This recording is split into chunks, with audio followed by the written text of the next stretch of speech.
हे दोस्तों, आज मैं आपको बताऊंगा एक की रीजन क्यों कुछ ही लोग बहुत अमीर बन पाते हैं और क्यों ज्यादातर लोग गरीब या फिर मिडिल क्लास रह जाते हैं। रॉबर्ट नाम का एक लड़का था जिसके दो बाप थे।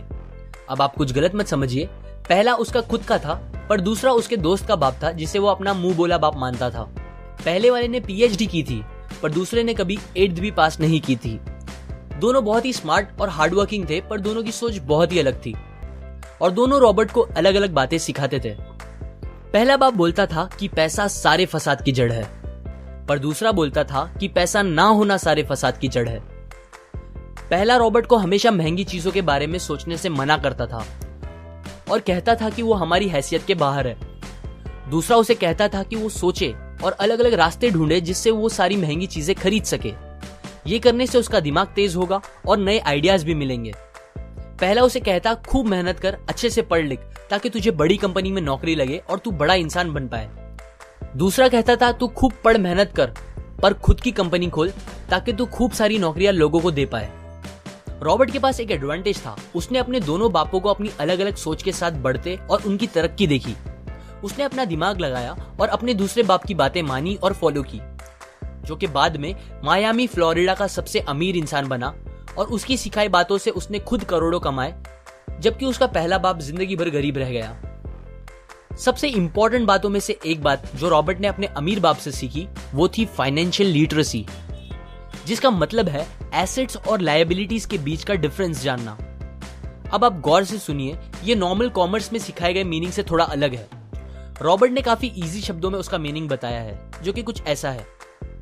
एसेट्स कोई भी वो चीज होती है जो आपको पैसे बना के दे या फिर आपके जेब में पैसे डाले, और लायबिलिटीज वो चीजें होती है जो आपके जेब से पैसे ले ले या आपके पैसे खत्म करे।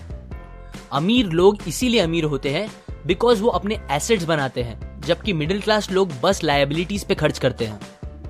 मिसाल के तौर पर रमेश और सुरेश नाम के दो दोस्त थे। दोनों सेम पोजीशन और सेम सैलरी पे काम करते थे।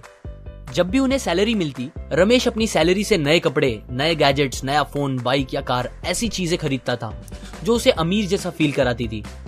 पर वो ये नहीं समझता था कि ये सारी चीजें लायबिलिटीज है जो उसके पैसे उससे ले रही है, ना कि बस जब वो उन्हें खरीदता है तब, बल्कि आगे भी मेंटेनेंस वगैरह के लिए, जिसकी वैल्यू वक्त के साथ कम हो जाएगी और ना ही वो उससे आगे कुछ पैसों का प्रॉफिट देगी। बट सुरेश ऐसा नहीं था। वो ये सारी चीजें नहीं खरीदता था जब तक कि उसके लिए बहुत जरूरी ना हो वो चीज खरीदना।